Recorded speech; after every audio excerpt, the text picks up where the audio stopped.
Alors, très bonne nouvelle aujourd'hui, je rassure les gens, j'étais un petit peu stressé, d'où l'air fatigué que j'avais. Très bonne nouvelle, pourquoi? Parce qu'aujourd'hui, sont venus à la maison, mandatés par l'hôpital où maman avait été hospitalisée, une aide sociale, un psychiatre, un docteur et la tutrice. Donc nous avions rendez-vous avec une personne de ma famille qui n'est pas venue. Pourtant, elle était à l'initiative par ses actions de cette venue. Mais c'était une réunion très très sympa parce que j'ai pu discuter avec, notamment avec le psychiatre, j'ai pu discuter avec le médecin, l'assistante sociale a regardé les conditions de vie de maman. Était présente mon épouse, était présente également Nabia, la personne en charge de maman, l'aide-soignante de maman.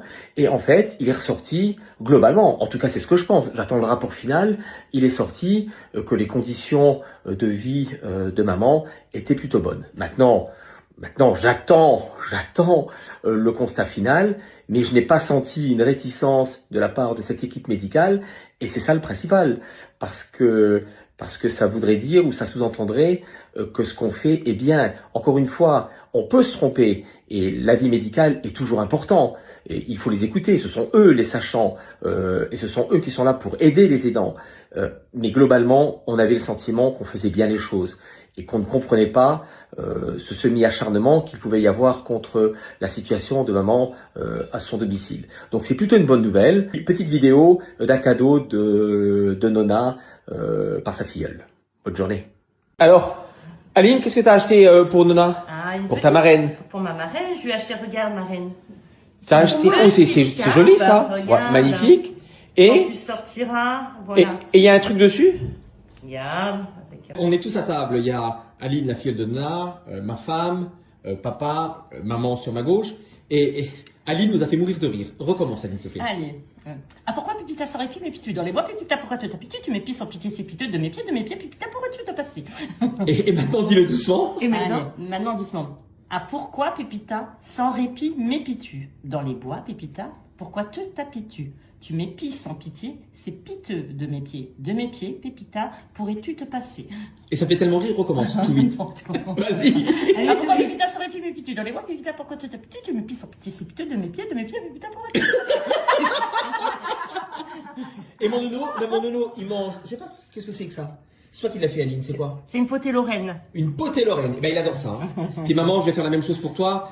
T'inquiète pas, mais toi, je vais le bouliner pour toi, maman.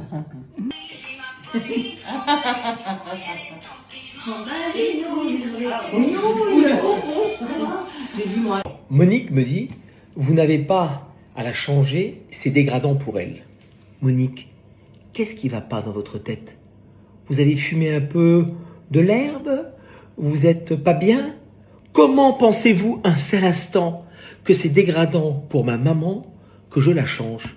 Si j'arrive à la maison et que je la vois et que je vois que sa protection est pleine, je vais la laisser donc dans sa protection pleine?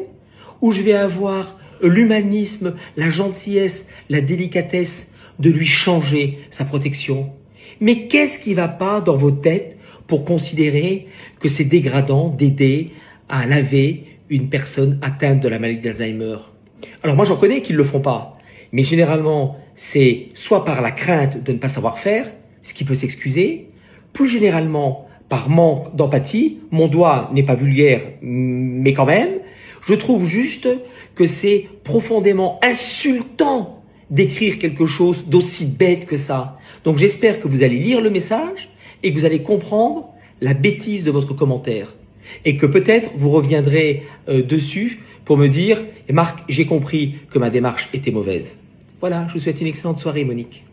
Et surtout, n'oubliez pas, vous qui êtes aidant ou qui aidez des personnes atteintes d'Alzheimer, ne les laissez jamais dans leurs excréments, ne laissez jamais les couches pleines de pipi. Changez vos parents, vos grands-parents, votre compagnon ou autre. N'hésitez pas, il n'y a rien de dégradant pour eux.